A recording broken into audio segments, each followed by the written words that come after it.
اللہ فرما رہا ہے اے ایمان والو تم 3 طریقے کی خیانت مت کرو. لا تخون اللہ، تم اللہ کے ساتھ خیانت مت کرو. والرسول، اور رسول کے ساتھ خیانت مت کرو. وتخونوا اماناتکم، اور اپنی امانت میں خیانت مت کرو. پتہ یہ چلا کہ امانت میں 3 طریقے کی خیانت ہوتی ہے. ایک ہوتی اللہ کے ساتھ خیانت، اللہ کا حق کسی اور کو دے دینا، اللہ کی توحید سے ہٹ کر کے اللہ کے ساتھ شرک کرنا، اور جو کام اللہ تعالیٰ کے لیے جائز ہے وہ کسی اور کے لیے کرنا. یہ سب سے بڑی خیانت اور سب سے بڑا ظلم ہے. ان الشرک لظلم عظیم، سب سے بڑی خیانت اور سب سے بڑا ظلم یہ ہے کہ ہم اللہ کا حق کسی اور کو. نماز میں آ کر کے ہم کہیں ایاک نعبد و ایاک نستعین، اے اللہ ہم تیری ہی عبادت کرتے ہیں اور تجھ ہی سے مدد مانگتے ہیں. اللہ سے ہم یہ وعدہ کریں اور اللہ کے سامنے یہ اقرار کریں اور اپنی پیشانی کو اللہ کے سوا کسی اور کے آگے بھی جھکائیں. آپ کے بہت زیادہ سدھارتھ نگر سے دور نہیں ہے لکھنؤ کا دیوا، جس کو دیوا شریف کہا جاتا ہے. پچھلے مہینے میرا پروگرام بارہ بنکی کے ایک علاقے میں تھا. کار سے مجھے جانا تھا. کار کے ڈرائیور نے کہا مولانا ہم کسی اور روٹ سے جائیں گے، ہم دیوا کے راستے سے نہیں جائیں گے. میں نے کہا کیوں؟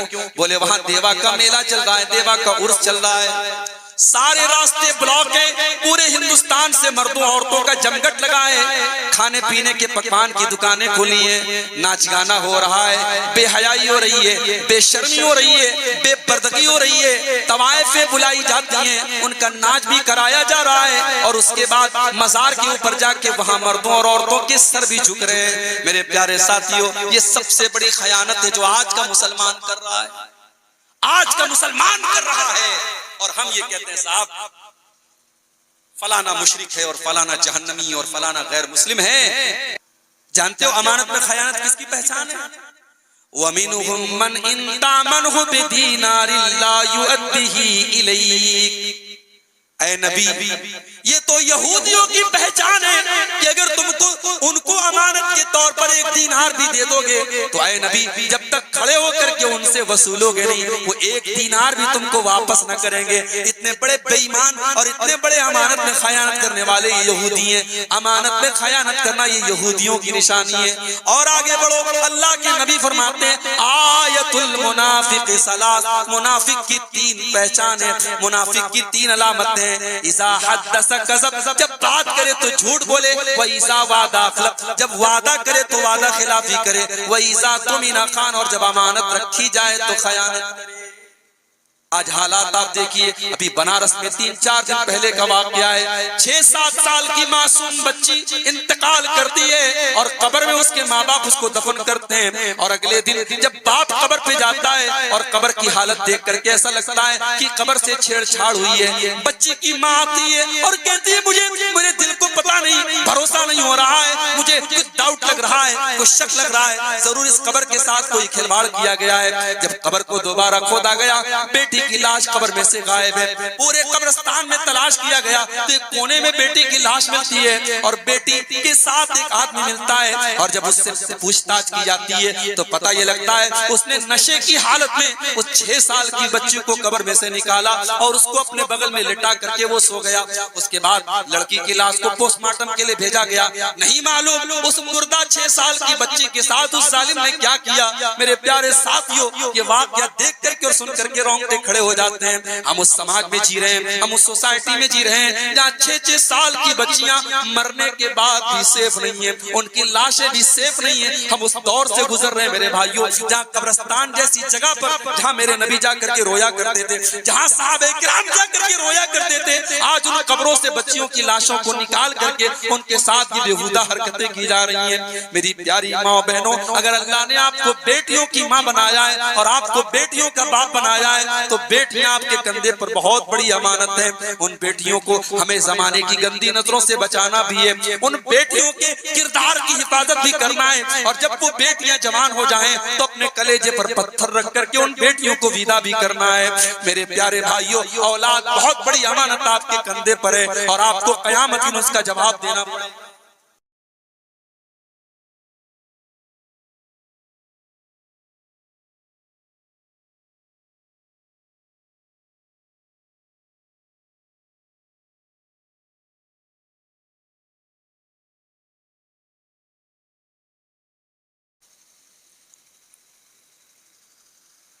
نحمده ونستعينه ونستغفره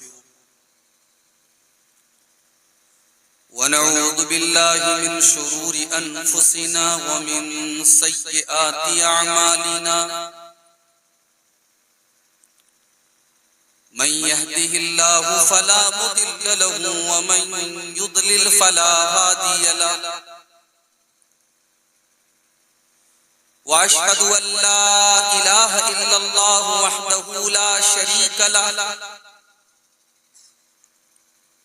وأشهد أن محمدا عبده ورسوله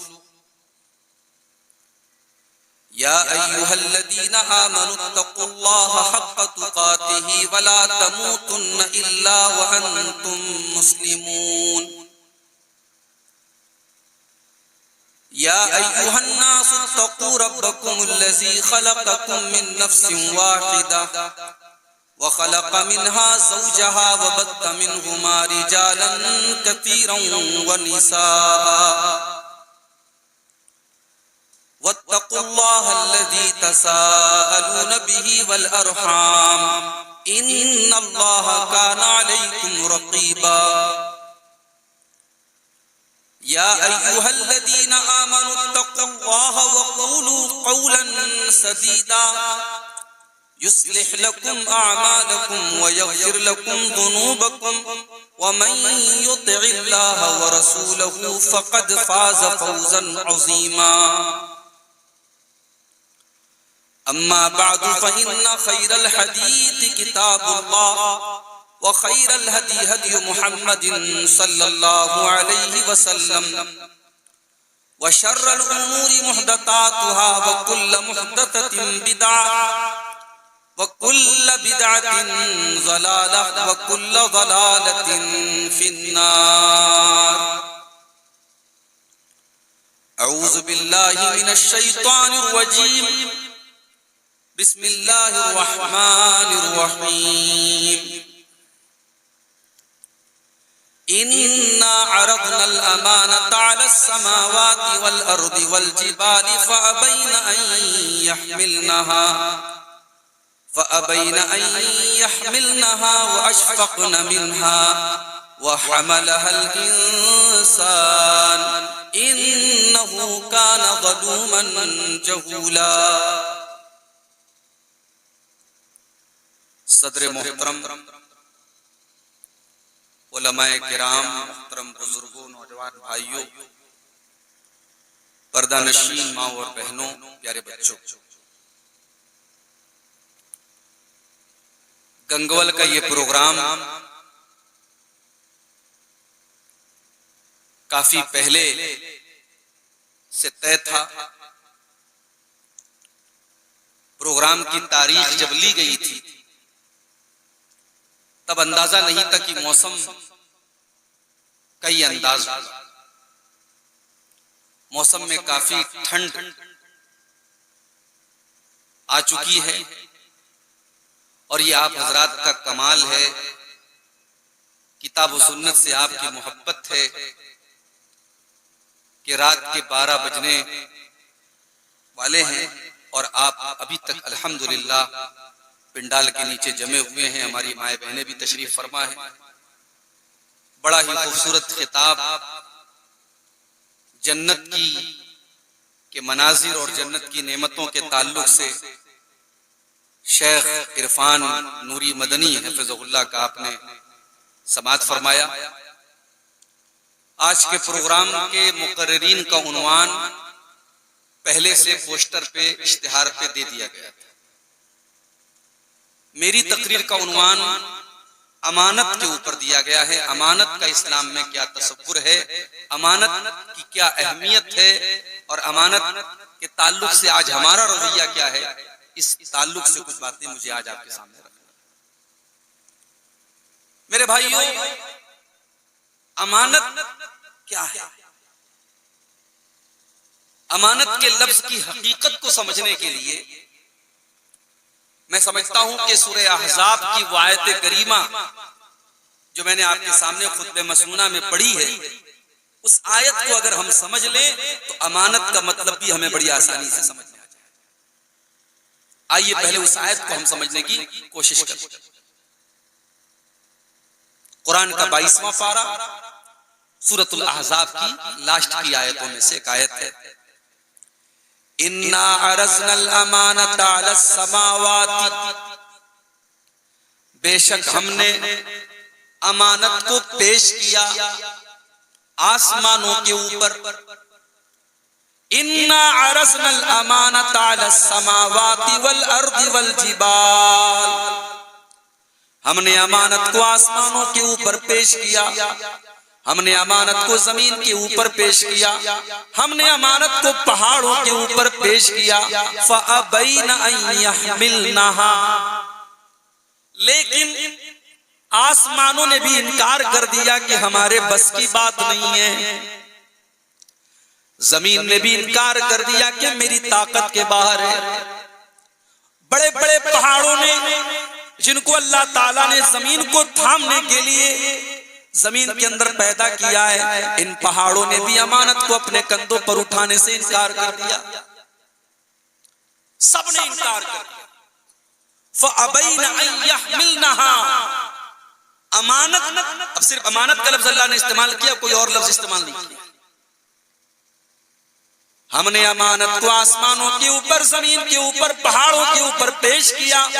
فَأَبَيْنَ أَن يَحْمِلْنَهَا، لیکن سب نے امانت کو اٹھانے سے انکار کر دیا. وَأَشْفَقْنَ مِنْهَا، اور امانت کے بارے میں سوچ کر کے سب ڈر گئے. پہاڑ بھی ڈر گیا، آسمان بھی ڈر گئے، زمین بھی ڈر گئی. وَحَمَلَهَا الْإِنسَانُ، اور مٹی سے پیدا کیا جانے والا یہ حقیر سی مخلوق اللہ تعالیٰ کی، یہ انسان، یہ چھوٹا سا، یہ پہاڑوں کے سامنے اور زمین کے سامنے اور آسمان کے سامنے یہ بہت ہی چھوٹا سا جاندار، یہ انسان، اس نے امانت کو اپنے کندھوں پر اٹھا لیا. إِنَّهُ كَانَ ظَلُومًا جَهُولًا، اے انسان تو بہت بڑا ظالم ہے. ایک تو تو نے اپنی اوقات کو نہیں دیکھا، اپنی حیثیت کو نہیں دیکھا. اس امانت، وہ امانت کتنی بھاری چیز ہے، تو نے اس کو نہ سمجھا اور اپنے کندھوں پر اٹھا لیا. اور اٹھا تو لیا لیکن تو نبھا نہیں رہا ہے، تو اس امانت کا حق ادا نہیں کر رہا ہے. إِنَّهُ كَانَ ظَلُومًا جَهُولًا، یہ انسان بہت بڑا ظالم ہے اور بہت بڑا جاہل ہے.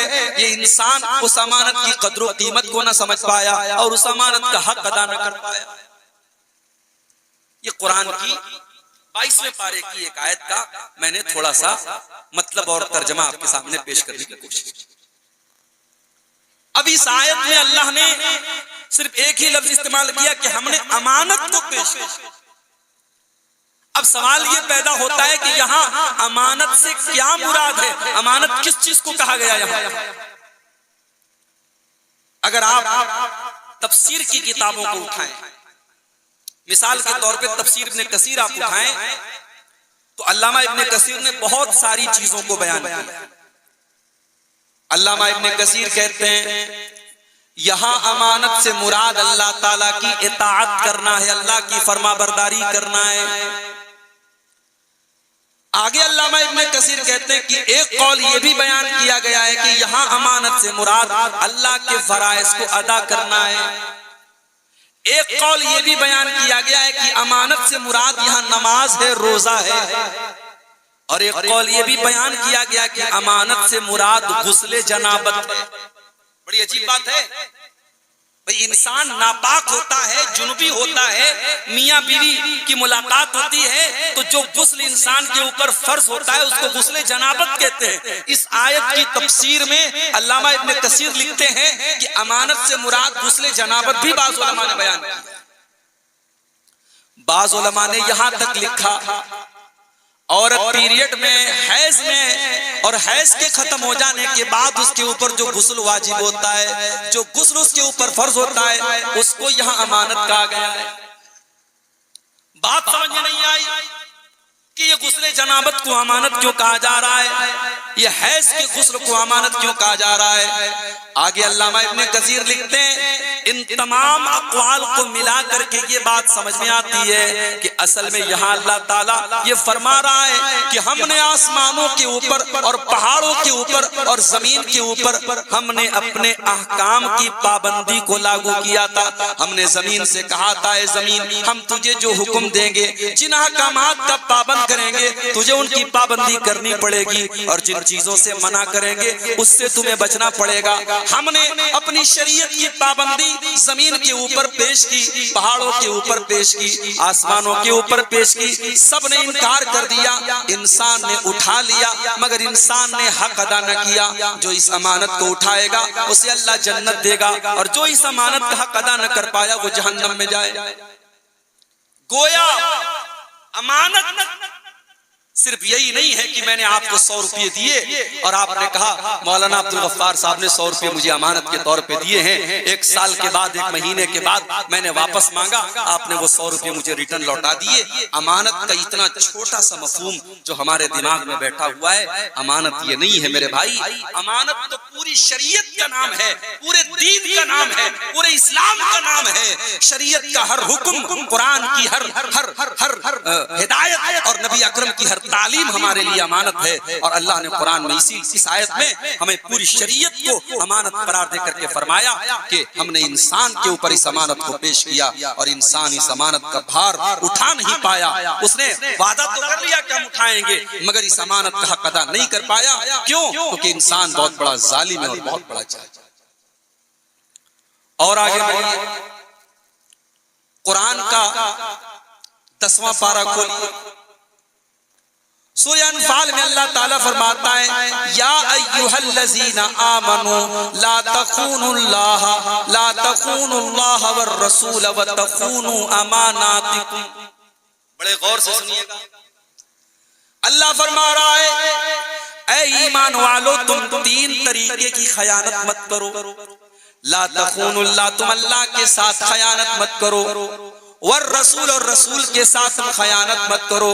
وتخونوا اماناتکم, اور اپنی امانت میں خیانت مت کرو. پتہ یہ چلا کہ امانت میں 3 طریقے کی خیانت ہوتی ہے.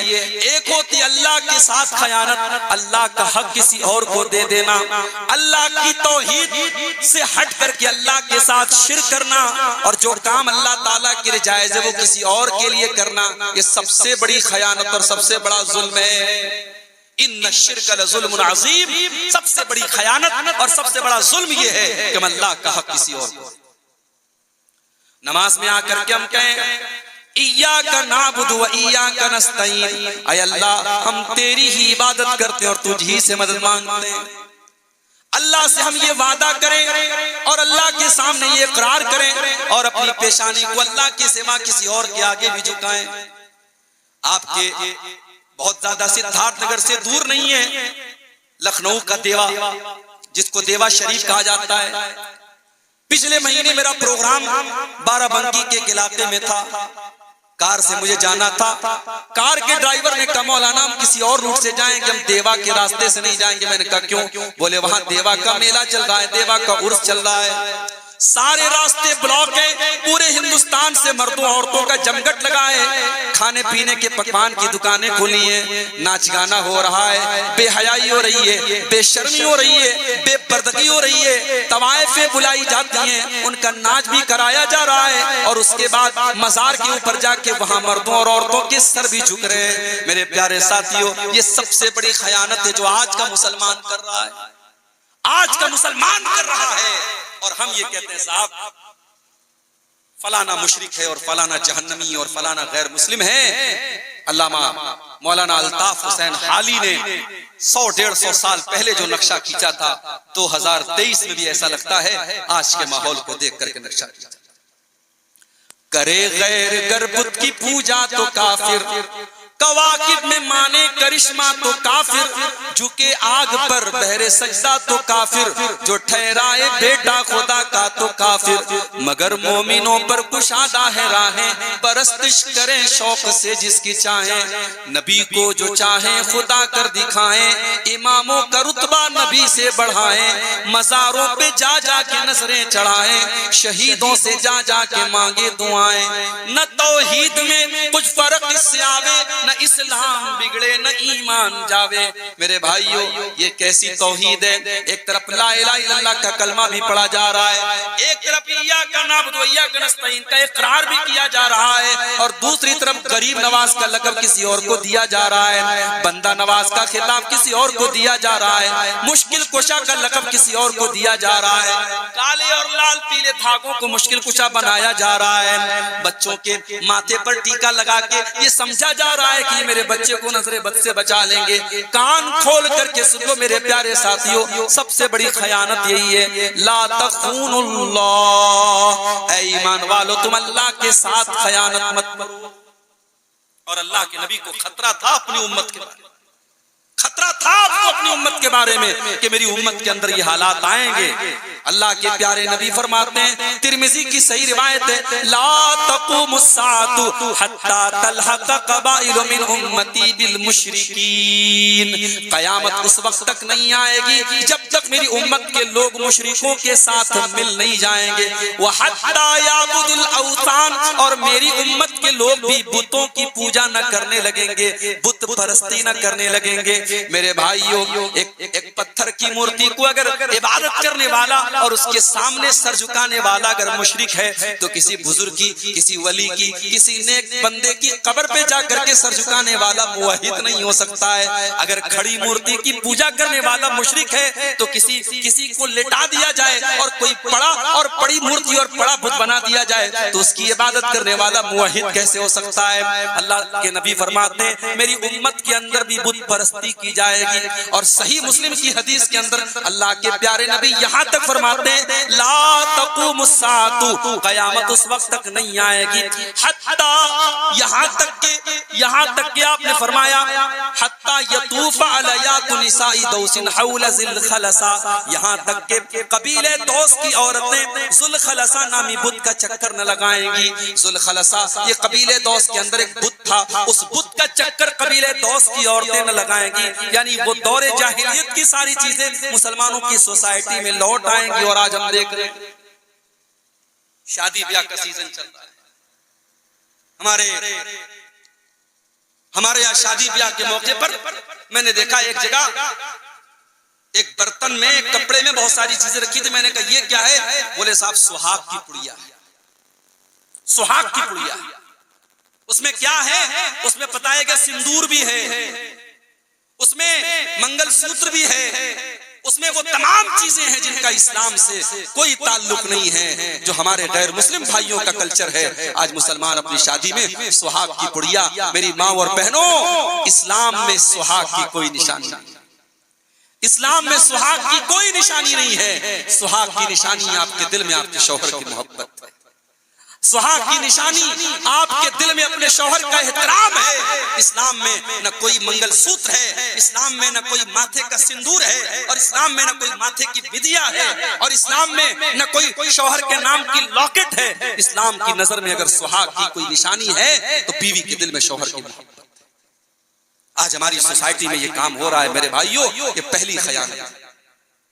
دوسری خیانت فرمایا والرسول, اور رسول کے ساتھ تم خیانت نہ کرو. رسول کے ساتھ خیانت کیا ہے؟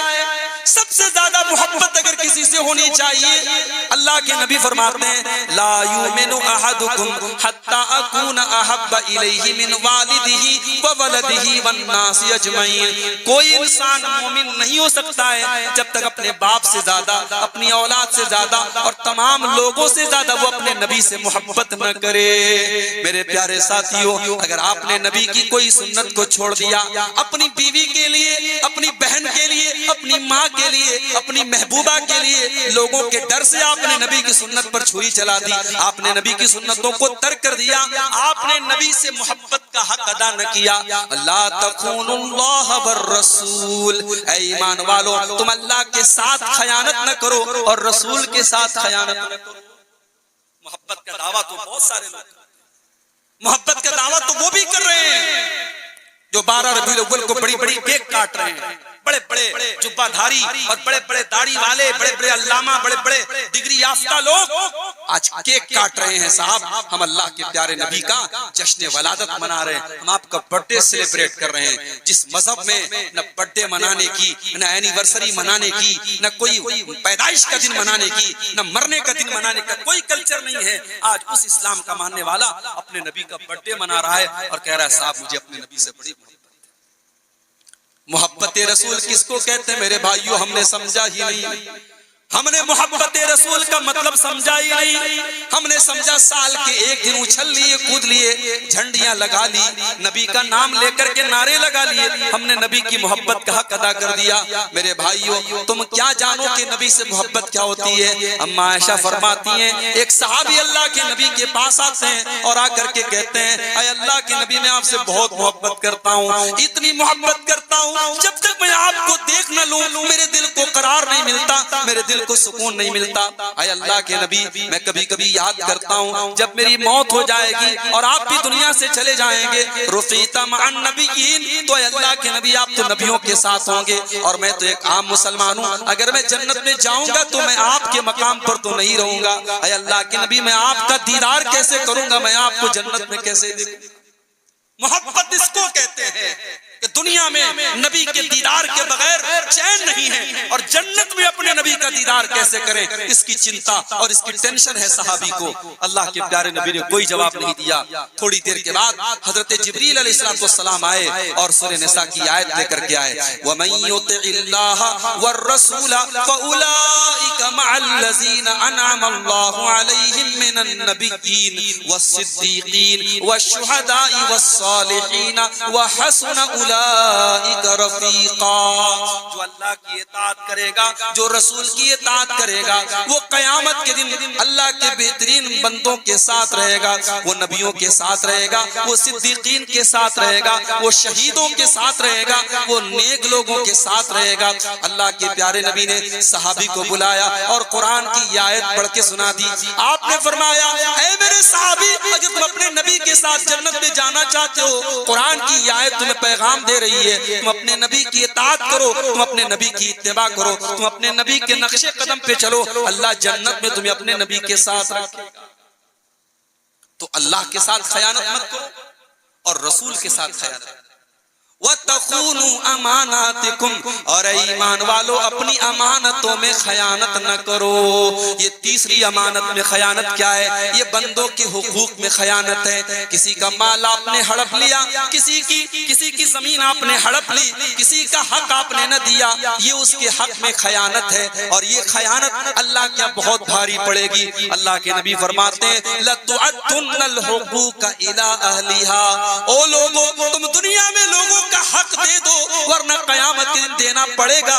حَتَّى يُقَادَ لِلشَّاةِ الْجَلْحَاءِ مِنَ الشَّاةِ الْقَرْنَاءِ، یہاں تک کہ قیامت کے دن اگر بغیر سینگ والی بکری کو اگر سینگ دار بکری نے اگر مارا ہے، اس کے اوپر ظلم و زیادتی کی ہے، اس سینگ والی بکری سے بھی قصاص لیا جائے گا، اس سے بھی بدلہ لیا جائے گا۔ اگر تم نے کسی کا حق مارا ہے تو قیامت کے دن اس حق کو چکانا پڑے گا۔ جانتے ہو ابھی زلزلہ آیا تھا نیپال کے بنارس میں، میں نہیں تھا اس وقت، میں ٹرین پہ تھا، بہار میں تھا۔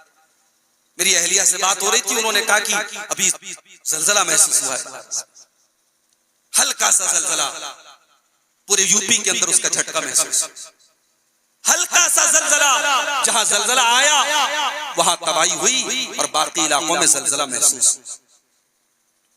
یہ زلزلہ جس کو سائنٹسٹ ناپ رہے ہیں یہاں یہ کتنے پیمانے کا زلزلہ ہے، یہ کتنا خطرناک زلزلہ ہے، اس کی تریوتا کو، اس کی شدت کو آج سائنسدان ناپ رہے ہیں۔ میرے پیارے ساتھیوں ایک زلزلہ ایسا بھی آنے والا ہے جس زلزلے کی شدت کو کوئی ناپ نہ سکے گا۔ یا ایھا الناس اتقوا ربکم ان زلزلۃ الساعۃ شیء عظیم، وہ قیامت کے دن کا زلزلہ ہوگا جو بڑا خطرناک ہوگا۔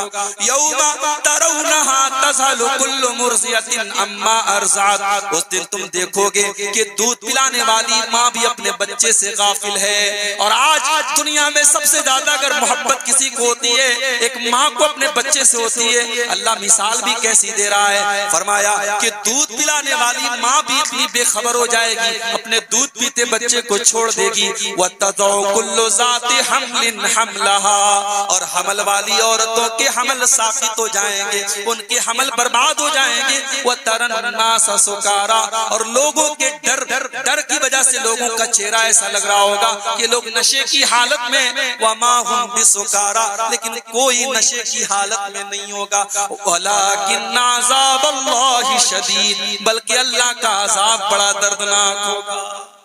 میرے بھائیو، وہ قیامت کا دن ہوگا، تصور کرو، چھوٹے موٹے زلزلوں سے آج ہم ڈر جاتے ہیں، قیامت کے دن کا زلزلہ جب آئے گا، اللہ کے نبی فرماتے ہیں، صحیح مسلم کی روایت ہے، لوگ حضرت آدم کے پاس آئیں گے، اے آدم آپ اللہ کے نبی ہیں، آپ پہلے انسان ہیں، اللہ نے آپ کو اپنے ہاتھ سے پیدا کیا ہے، اے آدم آپ دیکھ رہے ہیں ہم کتنی مصیبت میں ہیں، سورج 1 میل کی دوری پر ہے، گرمی سے لوگ بے حال ہیں، اے آدم آپ اللہ سے دعا کر دیجئے، اللہ سے سفارش کر دیجئے، اللہ سے گزارش کر دیجئے کہ جلدی سے حساب لے لے، جلدی سے ہمارا معاملہ ختم کر دے۔ حضرت آدم کہیں گے لستو لہا، میں اس کے لائق نہیں ہوں، تم ایک کام کرو، حضرت نوح علیہ السلام کے پاس چلے جاؤ۔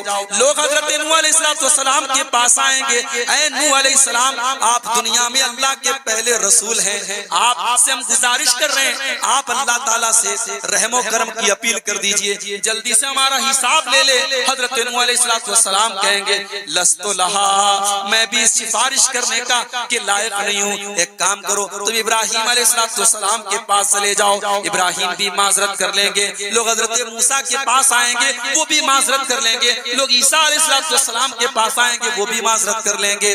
حضرت عیسیٰ کہیں گے او لوگو تم ایک کام کرو، اللہ کے آخری نبی جناب محمد الرسول اللہ صلی اللہ علیہ وسلم کے پاس چلے جاؤ۔ اب سب سے آخر میں لوگ ہمارے نبی کے پاس آئے، سارے انبیاء کی زبان سے ایک ہی جواب نکلے کہ مجھے اپنی فکر ہے، نفسی نفسی، مجھے تو اپنی چنتا ہے، میں اس کے لائق نہیں ہوں۔ سارے انبیاء کو تو اپنی جان کی اور اپنی پہلے فکر ہوگی، مگر ہائے ہائے ہمارے نبی کو کس کی فکر ہوگی؟ حدیث کے الفاظ ہیں، بخاری کے الفاظ ہیں، مسلم کے الفاظ ہیں، اللہ کے نبی فرمائیں گے انا لہا، ہائے لوگوں میں تمہاری سفارش کروں گا۔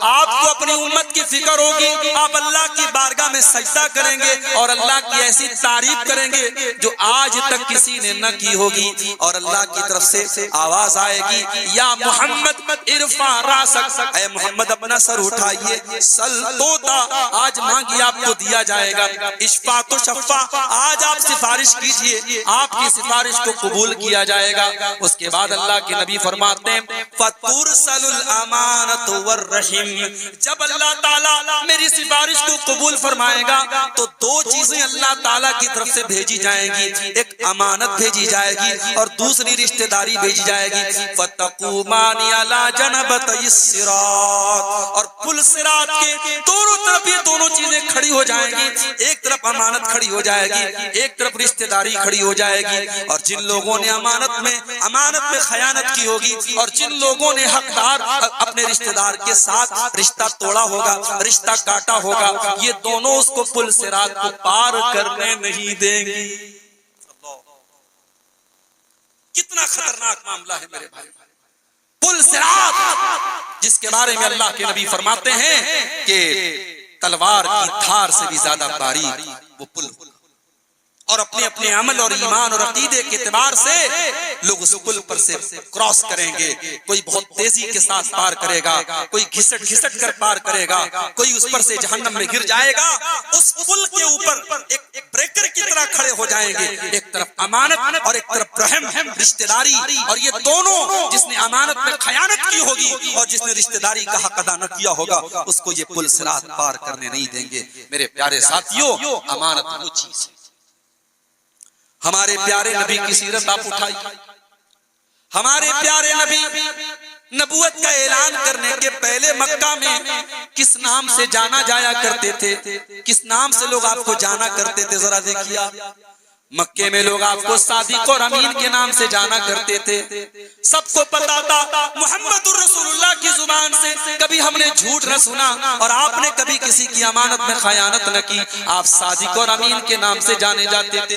یہاں تک کہ جب آپ مکہ چھوڑ کر کے مدینہ جانے لگے، ہجرت کی رات بھی جب آپ نے اپنے بستر پر حضرت علی کو لٹایا تھا تو آپ نے علی سے کیا کہا تھا؟ اے علی، میرے بستر پہ تمہیں سونا ہے، آج کی رات مجھے مدینہ جانے کا حکم ملا ہے۔ اے علی، آج کی رات میں بستر پہ مجھے تمہیں سونا ہے، میرے بستر پہ تمہیں سونا ہے، لیکن اے علی، صبح ہونے کے بعد پہلا کام یہ کرنا کہ تم مکہ والوں کی امانتیں ان کو لوٹا دیں۔ یہ واقعہ تو آپ نے بھی پڑھا ہوگا، یہ واقعہ تو بچہ جانتا ہے، ہم نے چمن اسلام کے اندر بھی یہ واقعہ پڑھا ہے۔ اللہ کے پیارے نبی حضرت علی کو یہ وصیت کر کے جا رہے ہیں کہ اے علی، صبح ہو جائے تو مکہ والوں کو ان کی امانتیں لوٹا دینا۔ لیکن میرے پیارے ساتھیوں، کبھی آپ نے غور کیا جب مکہ والے آپ کے دشمن بن چکے ہیں اور آپ کی جان کے پیچھے پڑ چکے ہیں، ان حالات میں بھی اگر اللہ کے نبی کے گھر میں ان کی امانت رکھی ہوئی ہے، اس کا مطلب یہ وہ اللہ کے نبی کے اوپر کتنا وشواس کرتے تھے، کتنا بھروسہ کرتے تھے۔ ان کو اپنی امانت رکھنے کے لیے اگر کوئی ملا تو جناب محمد الرسول اللہ ملے ہیں۔ ساری دشمنی ایک طرف اور میرے نبی کی امانت ایک طرف۔ میرے نبی کی پہچان امانت داری تھی، میرے امانت میں خیانت کرنا یہ میرے نبی کی شان۔ ارے نبی کی چھوڑو، کسی مومن کی شان نہیں ہے کہ وہ امانت میں خیانت کرے۔ جانتے ہو امانت میں خیانت کس کی پہچان ہے؟ وَمِنْهُمْ مَنْ إِنْ تَأْمَنْهُ بِدِينَارٍ لَا يُؤَدِّهِ إِلَيْكَ۔ اے نبی، یہ تو یہودیوں کی پہچان ہے کہ اگر تم ان کو امانت کے طور پر ایک دینار بھی دے دو گے تو اے نبی، جب تک کھڑے ہو کر کے ان سے وصولو گے نہیں، وہ ایک دینار بھی تم کو واپس نہ کریں گے۔ اتنے بڑے بے ایمان اور اتنے بڑے امانت میں خیانت کرنے والے یہ یہودی ہیں۔ امانت میں خیانت کرنا یہ یہودیوں کی نشانی ہے۔ اور آگے بڑھو، اللہ کے نبی فرماتے ہیں آیت المنافق ثلاث، منافق کی تین پہچان ہے، منافق کی تین علامتیں۔ اذا حدث کذب، جب بات کرے تو جھوٹ بولے، وَإِذَا وَعَدَ أَخْلَفَ، جب وعدہ کرے تو وعدہ خلافی کرے، وَإِذَا اؤْتُمِنَ خَانَ، اور جب امانت رکھی جائے تو خیانت کرے۔ یہ ہے امانت۔ اور جب امانت کی بات آئی ہے تو میری ماں اور بہنوں آپ بھی سن لیجیے، اور میرے بزرگوں اور دوستوں آپ بھی سن لیجیے، امانت میں ایک اور چیز کی داخل ہے، اپنی اولاد کی تربیت کرنا بھی امانت ہے۔ اولاد اللہ تعالیٰ بڑے خوش نصیب لوگوں کو دیتا ہے۔ المال والبنون زینت الحیات الدنیا، مال اور اولاد دنیا کی زندگی کی زینت ہے۔ اگر اللہ نے آپ کے گھر کو، آپ کے گھر کے آنگن میں بچوں کی کلکاریوں سے آپ کے گھر کا آنگن گونج رہا ہے تو یہ بہت بڑی نعمت ہے۔ کتنے شادی شدہ جوڑے ہیں جن کے گھر میں آج بچے نہیں ہیں، شادی کو 10 سال 20 سال ہو گئے، اولاد کی نعمت سے محروم ہیں، ترس رہے ہیں اولاد کے لیے۔ اگر اللہ نے آپ کو اولاد دیا ہے تو قرآن کیا کہتا ہے؟ یا ایھا الذین آمنوا لا تلہکم اموالکم ولا اولادکم عن ذکر اللہ۔ اے ایمان والو، مال اور اولاد کی محبت میں کہیں اس قدر پاگل نہ ہو جانا کہ اللہ کے ذکر سے تم غافل ہو جاؤ، تمہارا مال تمہیں اللہ کے ذکر سے غافل نہ کر دے، تمہاری اولاد تمہیں اللہ کے ذکر سے غافل نہ کر دے۔ اولاد بھی بہت بڑی نعمت ہے میرے بھائی۔ میری پیاری ماں بہنوں، آپ گھر میں رہتی ہیں، جوان بیٹی آپ کی آپ کے ساتھ رہتی ہے، بیٹی جوان ہو رہی ہے، زمانے کی ہوسناک نگاہیں آپ کی بیٹی کے اوپر پڑ رہی ہیں اور آپ کی بیٹی بھی زمانے کے رنگ میں رنگی چلی جا رہی ہے۔ میری پیاری ماں بہنوں، آپ کی جوان بیٹیاں آپ کی گردن پر اللہ کی طرف سے بہت بڑی امانت ہے۔ بیٹی کو پالنا اور بیٹی کی پرورش کرنا یہ بہت بڑا امتحان ہے۔ اللہ کے نبی فرماتے ہیں من ابتلی من ہذہ البنات کن لہ سترا من النار، جس کو اللہ تعالیٰ بیٹی دے کر کے آزماتا ہے، جس کے گھر میں بیٹیاں جنم لیتی ہیں اور اس امتحان کے اندر وہ کھرا اتر جاتا ہے، وہ بیٹیاں اپنے ماں باپ کو جہنم کی آگ سے بچانے کا کام کرتی ہیں۔ آج اللہ نے مجھے تین بیٹیوں کا باپ بنایا ہے. تیسری بیٹی میری پیدا ہوئی. میرے کچھ دوستوں نے مذاق میں کہا مولانا آپ تو جنت کے حقدار ہو گئے, اب تو جنت کے حقدار ہو گئے. میرے بھائیو آج تیسری بیٹی کی پیدائش پر لوگ خوشخبری دیتے ہوئے کہنے لگے آپ تو جنت کے حقدار ہو گئے. مگر یہ اتنا آسان کام تو نہیں ہے میرے بھائی. بیٹیوں کو پالنا اور بیٹیوں کی پرورش کرنا یہ بہت مشکل کام ہے. آج حالات آپ دیکھیے, ابھی بنارس میں 3-4 دن پہلے کا واقعہ ہے. 6-7 سال کی معصوم بچی انتقال کرتی ہے اور قبر میں اس کے ماں باپ اس کو دفن کرتے ہیں. اور اگلے دن جب باپ قبر پہ جاتا ہے اور قبر کی حالت دیکھ کر کے ایسا لگتا ہے کہ قبر سے چھیڑ چھاڑ ہوئی ہے. بچی کی ماں آتی ہے اور کہتی ہے مجھے دل کو پتا نہیں, بھروسہ نہیں ہو رہا ہے, مجھے کچھ ڈاؤٹ لگ رہا ہے, کچھ شک لگ رہا ہے, ضرور اس قبر کے ساتھ کوئی کھلواڑ کیا گیا ہے. جب قبر کو دوبارہ کھودا گیا, بیٹی کی لاش قبر میں سے غائب ہے. پورے قبرستان میں تلاش کیا گیا تو ایک کونے میں بیٹی کی لاش ملتی ہے اور بیٹی کے ساتھ ایک آدمی ملتا ہے. اور جب اس سے پوچھ تاچھ کی جاتی ہے تو پتہ یہ لگتا ہے اس نے نشے کی حالت میں اس 6 سال کی بچی کو قبر میں سے نکالا اور اس کو اپنے بغل میں لٹا کر کے وہ سو گیا.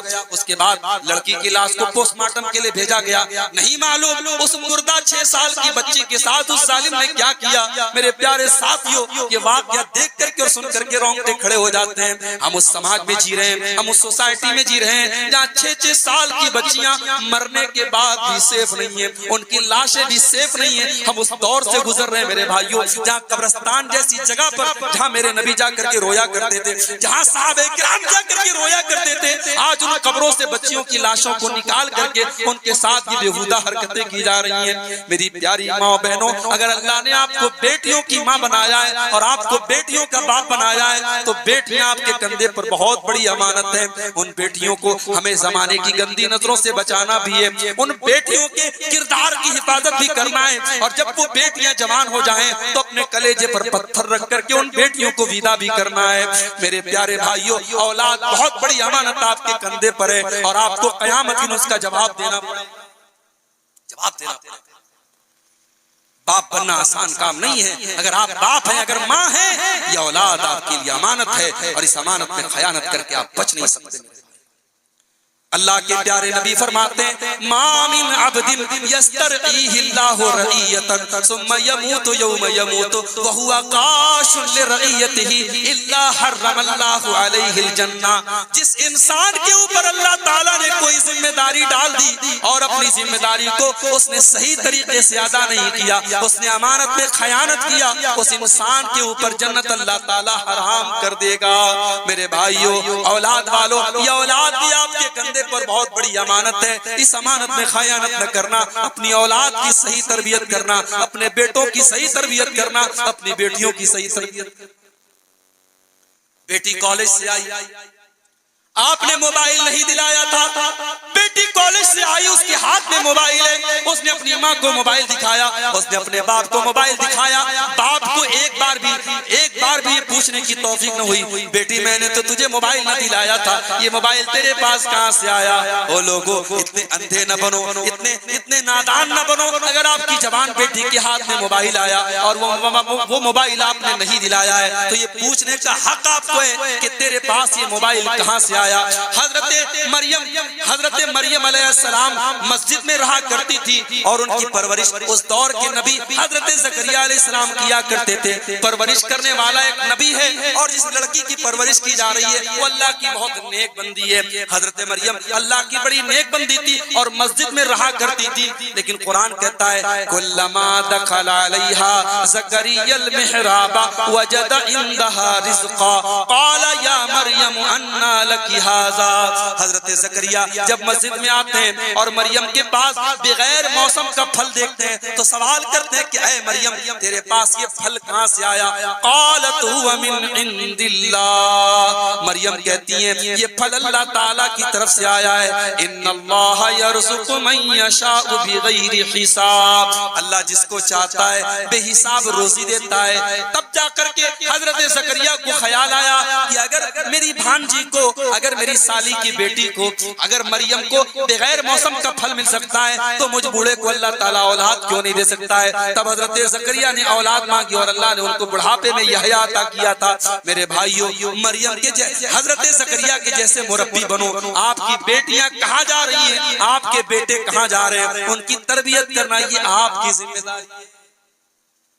آج معاف کیجیے گا, ہمارے 4 سال کے بچوں کو 5 سال کے بچوں کو آج موبائل پال رہا ہے. ماں نہیں پال رہی ہے, باپ نہیں پال رہا ہے, موبائل پال رہا ہے. آپ سوچ نہیں سکتے کہ 5 سال کے بچے اس موبائل سے کیا سیکھ رہے ہیں. کبھی آپ دھیان دیجئے وہ بچے جو ویڈیو دیکھ رہے ہیں اس ویڈیو میں کیا سیکھ رہے ہیں. وہ 5 سال کا بچہ پوچھتا ہے مما میری کوئی گرل فرینڈ کیوں نہیں, پاپا آپ کی کوئی گرل فرینڈ ہے کیا, اپنی ماں سے پوچھتا ہے آپ کا کوئی بوائے فرینڈ ہے کیا. یہ 5 سال کے 4 سال کے بچے کو یہ تربیت کہ گرل فرینڈ کوئی چیز ہوتی ہے, بوائے فرینڈ کوئی چیز ہوتی ہے, کرش کوئی چیز ہوتی ہے, محبوبہ کوئی چیز ہوتی ہے, یہ ریلیشن شپ کوئی چیز ہوتی ہے, یہ بےہودہ چیزیں کون سکھا رہا ہے, یہ موبائل سکھا رہا ہے.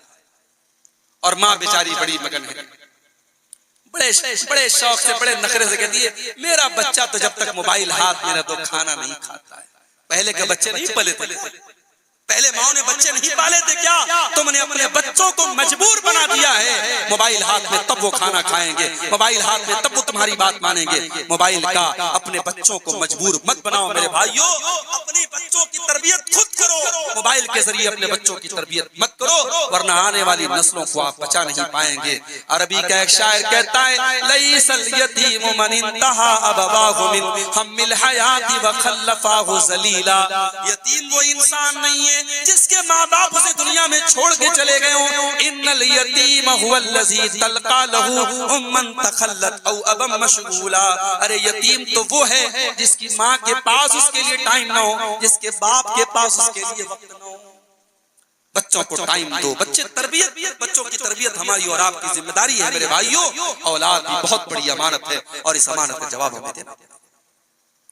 اور آگے بڑھیے, اپنے نوجوان ساتھیوں سے کہنا چاہتا ہوں اللہ نے آپ کو جوان بنایا ہے, آپ کے جسم کے اندر طاقت ہے, آپ کے جسم کے اندر انرجی ہے, آپ وہ کام کر سکتے ہیں جو 40 سال کا 50 سال کا انسان نہیں کر سکتا ہے. میرے نوجوان ساتھیوں یہ جوانی بھی اللہ کی بہت بڑی امانت ہے, یہ بہت بڑی امانت ہے اور اس جوانی کا حساب بھی ہمیں اللہ کے یہاں دینا پڑے گا. اللہ کے نبی فرماتے ہیں لا تزول قدم ابن آدم من عند ربہ یوم القیامہ. قیامت کے دن انسان اپنی جگہ سے ہل نہ پائے گا جب تک 5 سوالوں کے جواب نہ دے دے. پہلا سوال کیا جائے گا ان عمرہ فیما افنا, میرے بندے تو نے اپنی عمر کو کہاں گزارا, تو نے اپنی زندگی کو کہاں گزارا. اور دوسرا سوال کیا جائے گا وان شبابہ فیما ابلا, میرے بندے تو نے اپنی جوانی کو کہاں گزارا. تو نے 18 سال سے لے کر کے 40 سال کا جو طاقت کا دور تھا, جو انرجی کا دور تھا, تو نے وہ دور کہاں گزارا. اس دور کا تجھے حساب دینا پڑے گا, تجھے اپنی جوانی کا حساب دینا پڑے گا. اپنے رب کو جوانی میں بھولا ہے تو, اپنے رب کو جوانی میں بھولا ہے تو, اور طاقت کے بوتے پہ پھولا ہے تو. جب جوانی ڈھلے گی تو پچھتائے گا, پھر تو رونے رلانے سے کیا فائدہ. میرے بھائیوں یہ جوانی آج ہے, یہ جوانی آج ہے, لیکن اس بات کی کوئی گارنٹی نہیں کہ جوانی کے ختم ہونے تک ہم اور آپ زندہ رہیں گے. ہم نے اپنی آنکھوں سے دیکھے کتنے نوجوانوں کے جنازے ہم نے کورونا میں اٹھائے, کتنے نوجوان آج بھی ہماری آنکھوں کے سامنے کسی خطرناک بیماری میں مبتلا ہوتے ہیں اور انتقال کر جاتے ہیں. اسی سدھارتھ نگر کی سرزمین کا ایک نوجوان عالم دین ممبئی کی سرزمین پر امامت کرانے والا اور تقریر کے میدان میں اپنا لوہا منوانے والا شیخ عبد الرحمن سلفی ہمارے دوستوں میں سے تھے. آپ نے دیکھا کتنا خطرناک ان کے ساتھ حادثہ ہوا تھا, اور اسی طریقے کا ایک بڑا خطرناک حادثہ میرے ساتھ ہی ہوا. اللہ تعالیٰ نے حفاظت فرمائی. میرے بھائیوں حادثے پوچھ کر کے نہیں آئیں گے, موت آپ سے پوچھ کر کے آپ کے دروازے پر دستک نہیں دے گی. میرے بھائیوں یہ جوانی اللہ کی بہت بڑی نعمت ہے. جوانی کا غلط یوز نہ کرو, جوانی کا غلط استعمال نہ کرو, جوانی کو مستانی نہ بناؤ, جوانی کو زناکاری اور بدکاری میں نہ گزارو. یہ جوانی بہت بڑی امانت ہے. اللہ کے نبی فرماتے ہیں اغتنم خمسا قبل خمس, 5 چیزوں کی قدر کرو 5 چیزوں کے آنے سے پہلے. 5 چیزوں کو غنیمت سمجھو 5 چیزوں کے آنے سے پہلے. پہلی چیز آپ نے فرمایا شباب کا قبل حرمک, اپنی جوانی کی قدر کرو بڑھاپے کے آنے سے پہلے. دوسری چیز وصحت کا قبل سقمک, اپنی تندرستی کی قدر کرو بیمار ہونے کے پہلے. اور تیسری چیز آپ نے فرمایا وغنا کا قبل فقرک, اپنی دولت کی قدر کرو غریب ہونے سے پہلے. اور چوتھی چیز وفراغ کا قبل شغلک, اپنے وقت کی قدر کرو اس کے پہلے کہ تم مصروف ہو جاؤ بزی ہو جاؤ. اور پانچویں چیز وحیات کا قبل موتک, اپنی زندگی کی قدر کرو اس کے پہلے کہ موت آ جائے. میرے بھائیوں قرآن کریم میں اللہ تعالیٰ نے حضرت موسیٰ کا واقعہ بیان کیا. حضرت موسیٰ علیہ السلام جب مدین پہنچے اور وہاں انہوں نے دیکھا کہ ایک کنویں کے پاس لوگوں کی لائن لگی ہے اور 2 عورتیں اپنی بکریوں کو لے کر کے الگ کھڑی ہیں, تو حضرت موسیٰ علیہ السلام ان دونوں لڑکیوں کے پاس آتے ہیں اور کہتے ہیں ما خطبکما, کیا بات ہے تم دونوں لڑکیاں لائن سے الگ کیوں کھڑی ہو اپنی بکریوں کو لے کر کے؟ قالتا لا نسقی حتی یصدر الرعاء, تو دونوں لڑکیوں نے جواب دیا یہ مردوں کی لائن لگی ہے اور مردوں کی لائن میں ہم عورتوں کا لائن میں کھڑے ہونا اور ان سے اپنے جسم کو ٹچ کرانا یہ مناسب نہیں ہے. جب مردوں کی بھیڑ ختم ہو جائے گی تب اپنی بکریوں کو ہم پانی پلائیں گے. او میری پیاری ماں بہنوں, اس کو کہتے ہیں شرم و حیا, اس کو کہتے ہیں غیرت. آج ہماری مسلمان لڑکی آج دیکھو سوشل میڈیا پر اپنے فوٹو ڈال رہی ہیں, آج فیس بک کے اوپر اپنی تصویریں ڈال رہی ہیں, آج واٹس ایپ کے اوپر اپنی تصویریں ڈال رہی ہیں. ہاں ایک احسان یہ کرتی ہیں کہ پورا کپڑا تو نظر آ رہا ہے, پورا زیور تو نظر آ رہا ہے, مہندی کا ڈیزائن تو نظر آ رہا ہے. ہاں چہرے کو چھپا لیتی ہیں, چہرے کے اوپر کوئی ایموجی بنا دیتی ہیں, چہرے کے اوپر کوئی اسٹار بنا دیتی ہیں اور یہ دکھاتی ہے کہ صاحب ہم تو بڑے پردہ والے گھر سے تعلق رکھتی ہیں, ہم اپنا چہرہ نہیں دکھاتی ہیں. میری پیاری ماں ایک عورت سر سے پیر تک چھپانے کی چیز ہے. اللہ کے نبی فرماتے ہیں المرأۃ عورۃ, عورت پردے میں رہنے کی چیز ہے. فَإِذَا خَرَجَتِ اسْتَشْرَفَهَا الشَّيْطَانُ, جب یہ عورت پردے سے نکلتی ہے شیطان کا ہتھیار بن جاتی ہے. میری پیاری ماں بہنوں, جو قرآن آپ سے یہ کہتا ہے فَلَا تَخْضَعْنَ بِالْقَوْلِ فَيَطْمَعَ الَّذِي فِي قَلْبِهِ مرض. اے مسلمان عورت, جب تو کسی غیر مرد سے بات کرے تو تیری بات کرنے کا لہجہ بھی سخت ہونا چاہیے, تیرے آواز میں کڑک پن ہونا چاہیے, تیری آواز میں نرمی نہیں ہونی چاہیے. کہیں ایسا نہ ہو کہ سامنے والا تیرے بارے میں کچھ اور سوچنے لگے.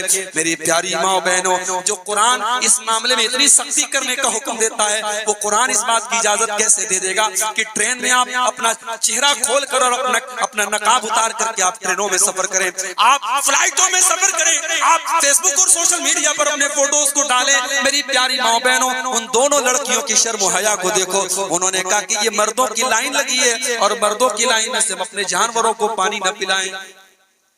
حضرت موسیٰ علیہ السلام آگے بڑھے اور دونوں کی بکریوں کو آگے بڑھ کر کے پانی پلا دیا.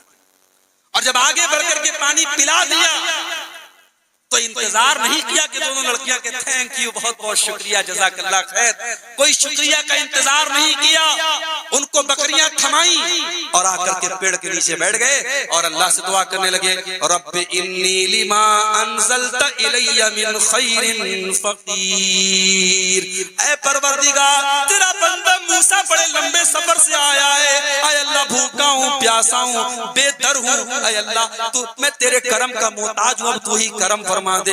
ادھر موسیٰ کے منہ سے دعا نکلی, ادھر دونوں لڑکیاں جب اپنے گھر جاتی ہیں اور اپنے باپ کو بتاتی ہیں کہ اے ابا جان, آج ایک بڑا شریف انسان ملا تھا, اس نے ہماری بکریوں کو پانی پلایا, نہ نظر بھر کے ہم کو دیکھا, نہ ہم سے ہمارا نام پوچھا, نہ ہم سے ہمارا پتہ پوچھا, نہ ہمارے شکریہ کا انتظار کیا, ہماری مدد کر کے چلا گیا. تو ابا جان نے کہا کہ جا کر کے اس کو بلا کے لاؤ, ہم اسے کچھ اجرت دینا چاہتے ہیں. تو جب وہ دونوں لڑکیاں, ان دونوں لڑکیوں میں سے ایک لڑکی واپس آتی ہے تو قرآن کہتا ہے فجاءت احداهما تمشي على استحياء.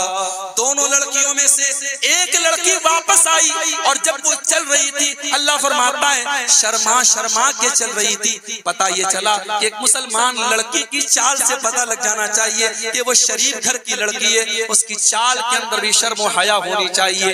عورت کی چال بتا دیتی ہے وہ شرم و حیا والے فیملی سے تعلق رکھتی ہے یا بے حیا فیملی سے تعلق رکھتی ہے، وہ شرما شرما کے آتی ہے اور کہتی ہے کہ میرے ابا نے آپ کو بلایا ہے، میرے ابا آپ کو آپ کی محنت کا بدلہ دینا چاہتے ہیں۔ قرآن کہتا ہے جب موسیٰ علیہ السلام حضرت شعیب کے گھر پہنچے، دونوں لڑکیوں کے گھر پہنچے اور لڑکیوں کے باپ کو پورا واقعہ سنایا، تو لڑکیوں میں سے ایک لڑکی نے کہا تھا یا ابت استاجرہ ان خیر من استاجرت القوی الامین، اے ابا جان ہمیں ایک نوکر کی ضرورت ہے، اے ابا جان ان کو آپ نوکری پر رکھ لیجئے، ان کو اپنے گھر کا ملازم بنا لیجئے۔ اے ابا جان ایک ملازم کے اندر، ایک نوکر کے اندر، ایک کسی کام کرنے والے ورکر کے اندر دو چیزیں ہونی چاہیے، ایک تو وہ طاقتور ہونا چاہیے اور دوسری امانت دار ہونا چاہیے۔ اے ابا جان یہ انسان امانت دار بھی ہے، اس نے ہم دونوں لڑکیوں کو اکیلے میں دیکھ کر کے موقع کا فائدہ نہ اٹھایا، موقع پر چوکا نہ مارا، اس نے ہمیں ایک نظر اٹھا کر کے بھی نہ دیکھا، اس نے اپنی نظروں کا غلط استعمال نہ کیا۔ اور اے ابا جان یہ جسمانی اعتبار سے بھی بڑا طاقتور ہے، آپ اس کو مزدوری پر رکھ لیجئے۔ میرے پیارے نوجوان ساتھیوں، موسیٰ علیہ السلام کا واقعہ میں بتا رہا ہے کہ ہم اپنی جوانی کو امانت دار جوانی بنائیں، ہم جوانی کے معاملے میں امانت دار بنیں۔ میرے پیارے نوجوان ساتھیوں اپنی آنکھوں کا غلط استعمال نہ کرو، یہ بھی جوانی میں خیانت ہے، اپنے ہاتھوں کا غلط استعمال نہ کرو، یہ بھی جوانی میں خیانت ہے، اپنی شرمگاہ کا غلط استعمال نہ کرو، یہ بھی امانت میں خیانت ہے۔ اور آگے بڑھئے، سوشل میڈیا کا دور ہے، فیس بک کا دور ہے، انسان اپنے ماں باپ کے ساتھ بھلائی کرے یا نہ کرے، فیس بک پر مدرس ڈے اور فادرس ڈے ضرور مناتا ہے۔ انسان ریئل میں لوگوں سے تعلقات بہت کم رکھتا ہے، مگر فیس بک پر اس کے ہزاروں دوست ہوتے ہیں۔ یہ سوشل میڈیا کا دور ہے۔ میرے پیارے بھائیوں سوشل میڈیا بھی بہت بڑی نعمت ہے اور بہت بڑی امانت ہے، آپ اس کا اچھا استعمال کر کے بہت سارے بھلائی کے کام کر سکتے ہیں، آپ اچھی باتوں کو شیئر کر سکتے ہیں، آپ علماء کے بیانات کو پھیلا سکتے ہیں، آپ توحید کی دعوت کو عام کر سکتے ہیں، اور اسی سوشل میڈیا کے ذریعے آپ لڑکیوں سے ناجائز تعلق بھی قائم کر سکتے ہیں، جو کہ ہو رہا ہے۔ آج سوشل میڈیا زناکاری اور بدکاری کا ایک پلیٹ فارم بھی بن چکا ہے، اور آج سوشل میڈیا کے اندر نہ جانے کتنے لڑکے اور لڑکیاں ایک دوسرے سے پہلے تعلق بناتے ہیں، بات چیت کے ذریعے معاملہ شروع ہوتا ہے اور وہ جا کر کے ختم ہوتا ہے زناکاری اور بدکاری کے اوپر۔ میرے پیارے ساتھیوں یہ موبائل بھی بہت بڑی امانت ہے، یہ سوشل میڈیا بھی بہت بڑی امانت ہے، اس امانت میں خیانت نہ کرو، اس موبائل کا غلط استعمال نہ کرو، اس سوشل میڈیا کا غلط استعمال نہ کرو۔ ہو سکتا ہے آپ نے موبائل میں کوئی غلط چیز دیکھ کر کے اس کے ثبوت کو مٹا دیا ہو سکتا ہے آپ نے کسی سے چیٹنگ کر کے چیٹنگ کو ڈیلیٹ کر دیا ہو، لیکن میرے پیارے ساتھیوں اللہ کے فرشتے آپ کی ساری چیٹنگ کا اسکرین شاٹ لے رہے ہیں، آپ کے سارے براؤزر میں آپ نے کیا کیا دیکھا ہے، آپ نے موبائل پر کیا کیا دیکھا ہے، فرشتوں کے پاس سارا ریکارڈ ہے۔ وَإِنَّ عَلَيْكُمْ لَحَافِظِينَ كِرَامًا كَاتِبِينَ، ہمارے کرامن کاتبین تمہارے اوپر نگرانی کر رہے ہیں، یعلمون ما تفعلون، وہ تمہارے ایک ایک عمل کو ریکارڈ کر رہے ہیں، ایک ایک ایکٹیویٹی کو لکھ رہے ہیں، نوٹ کر رہے ہیں۔ ما یلفظ من قول الا لدیہ رقیب عتید، تم کس سے چیٹنگ کر رہے ہو، کیا باتیں کر رہے ہو، رات کو 2-2 بجے تم فون پر کیا کیا بول رہے ہو، فرشتہ ایک ایک چیز کو ریکارڈ کر رہا ہے، اور یہ ریکارڈنگ کبھی ختم نہیں ہو سکتی ہے، اور قیامت کے دن وہ ریکارڈنگ اللہ ہماری گردن میں ڈالے گا۔ وَكُلَّ إِنسَانٍ أَلْزَمْنَاهُ طَائِرَهُ فِي عُنُقِهِ وَنُخْرِجُ لَهُ يَوْمَ الْقِيَامَةِ كِتَابًا يَلْقَاهُ مَنشُورًا، قیامت کے دن ہر انسان کا نام اعمال اس کی گردن میں ہم لٹکا دیں گے۔ اقرا کتابک کفا بنفسک اليوم علیک حسیبا، اور اللہ کہے گا پڑھ میرے بندے تیری کتاب تیرے سامنے موجود ہے، تیرا نام اعمال تیرے سامنے موجود ہے، تو خود حساب کر لے تیرے ساتھ کیا ہونا چاہیے۔ میرے بھائیوں سوشل میڈیا بھی بہت بڑی امانت ہے، اس امانت میں خیال۔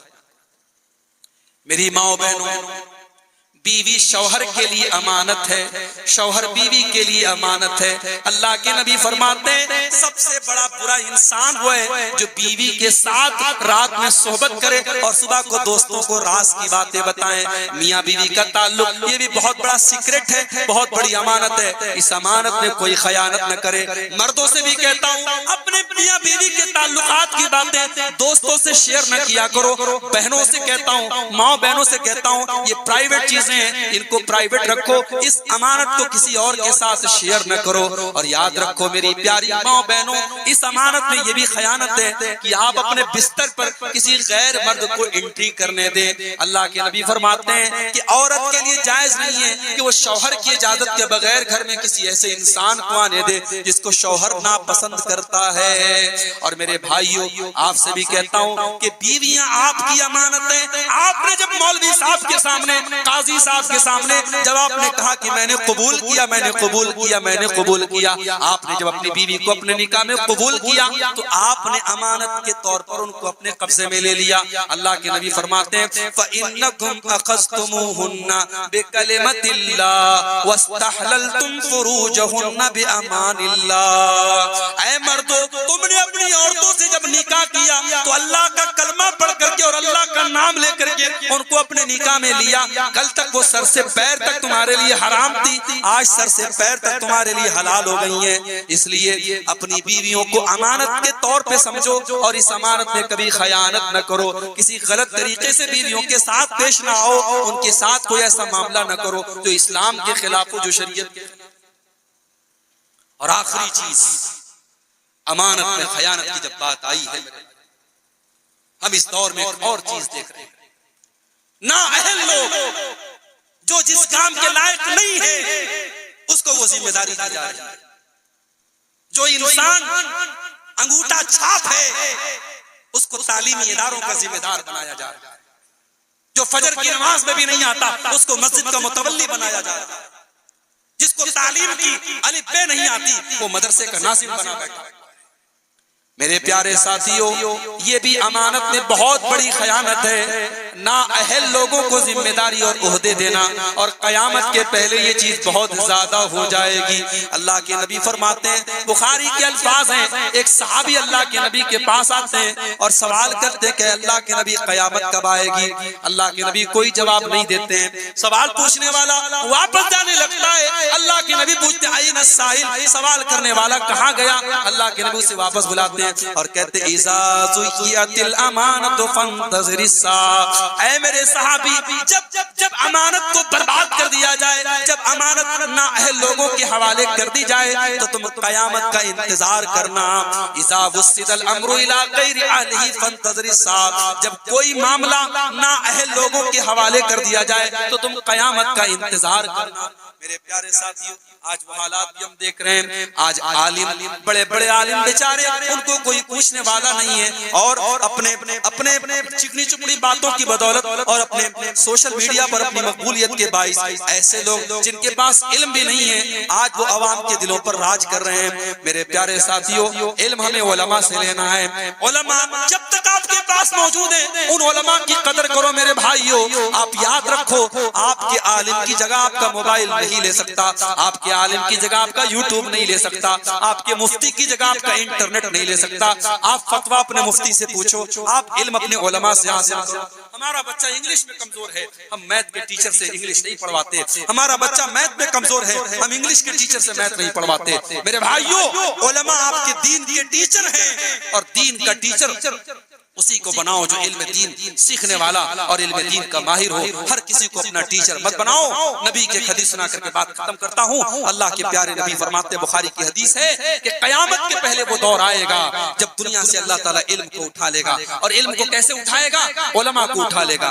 حتی اذا لم یبق عالما، یہاں تک کہ جب علماء ختم ہو جائیں گے، اتخذ الناس رؤوسا جہالا، لوگ جاہلوں کو اپنا سردار بنا لیں گے۔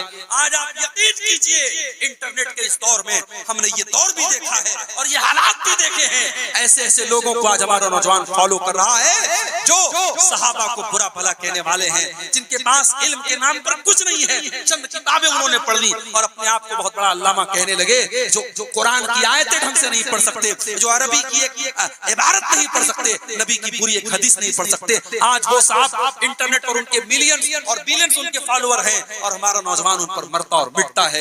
میرے بھائیوں، جب علماء چلے جائیں گے، لوگ جاہلوں کو اپنا سردار بنائیں گے اور جاہلوں سے فتویٰ پوچھیں گے اور وہ غلط سلط فتویٰ دے کر کے خود بھی گمراہ ہوں گے اور دوسروں کو بھی گمراہ کریں گے. یہ بھی امانت میں بہت بڑی خیانت ہے. آپ جو جس امانت کا حقدار ہو اس کو وہ امانت دو، اور اگر کوئی انسان اس ذمہ داری کے لائق نہیں ہے تو وہ کام نہ کرے. امانت سمجھو میرے بھائی، عہدے اور کرسی کے پیچھے نہ بھاگو. کوئی عہدہ، کوئی کرسی بہت بڑی امانت ہے. اللہ کے نبی نے حضرت ابو ذر غفاری سے کہا تھا، اے ابو ذر غفاری، خبردار کبھی کوئی عہدہ مت مانگنا، کبھی کوئی کرسی مت مانگنا، کبھی کوئی ذمہ داری مت مانگنا. انہا امانہ، یہ بہت بڑی امانت ہوتی ہے. میرے بھائیوں، ذمہ داریوں سے ہمارے اسلاف بھاگا کرتے تھے اور آج ہم کرسیوں کے لیے لڑ رہے ہیں، عہدوں کے لیے لڑ رہے ہیں، رسہ کشی ہو رہی ہے، سیاست ہو رہی ہے. اللہ ہم سب کو صحیح سمجھ عطا فرمائے. میں پروگرام میں آنے سے پہلے میں نے بتا دیا تھا کہ میرے ساتھ مجبوری یہ ہے، ورکنگ ڈے میں پروگرام ہو رہا ہے، آپ کا پروگرام ہو رہا ہے، اگلے دن میرا مدرسہ کھلا ہے، مجھے صبح 7:30 بجے مدرسے میں حاضر ہونا ہے. بنارس سے کار سے آیا ہوں، 7 گھنٹے 8 گھنٹے کا سفر کر کے آیا ہوں. میں نے پہلے ہی جلسے والوں سے کہا تھا 12 بجے کے پہلے میری تقریر کرا دیجیے گا، مگر جلسے والے کہاں مانتے ہیں. 12 کے قریب تو مجھے بٹھایا ہی گیا ہے. بہرحال یہ چند باتیں میں نے رکھی ہیں. دعا کیجئے، سفر ہے، لمبا سفر ہے، صحیح سلامت اپنی منزل تک پہنچوں اور آئندہ پھر آپ کے درمیان آنے کا موقع ملتا رہے اور دین کی باتیں جو اللہ تعالیٰ نے، جو تھوڑا بہت اللہ تعالیٰ کی طرف سے علم دیا گیا ہے، اس میں سے کچھ چیزیں آپ کے سامنے پیش کروں.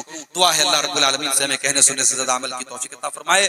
رب العالمین جن علماء کے خطابات آج ہوئے ہیں، سب کی باتوں پر ہم سب کو عمل کرنے کی توفیق عطا فرمائے. رب العالمین ہمیں کہنے سننے سے زیادہ عمل کی توفیق دے. اللہ ہمارے بیماروں کو شفا عطا فرمائے. اللہ ہمارے مظلوموں کی مدد فرمائے، جب تک دنیا میں زندہ رکھے، اسلام پر زندہ رکھے اور ہم سب کا خاتمہ ایمان پر ہو.